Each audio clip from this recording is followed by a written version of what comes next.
Are you unknowingly damaging your teeth with DIY whitening hacks? Discover the truth before it's too late. Social media is filled with quick fixes, but when it comes to oral care, not all trends are safe. Dentists warn against at-home acid treatments and other risky methods that can harm your teeth. So what actually works for teeth whitening? Let's dive into expert-approved methods. First up, oil pulling with coconut oil, a centuries-old practice from India that may help reduce bacteria. Swishing coconut oil daily can improve gum health and potentially whiten teeth by reducing harmful bacteria.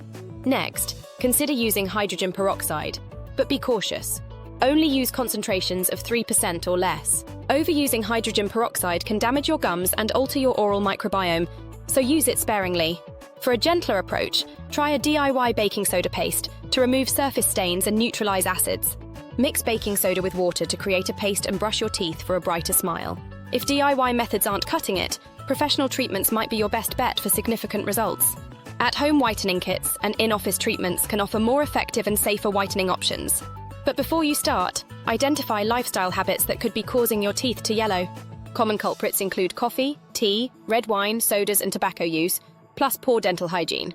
Aging, genetics, and certain medications can also contribute to tooth discoloration. Avoid using acidic substances like lemon juice and apple cider vinegar. They can erode your enamel. Manual teeth scraping at home is another no-go. It can damage your enamel and gums. Remember, the perfect smile you see on social media is often unrealistic and heavily edited. Focus on maintaining a healthy smile rather than chasing unattainable beauty standards. To prevent yellow teeth, brush after consuming staining foods and keep up with regular dental visits.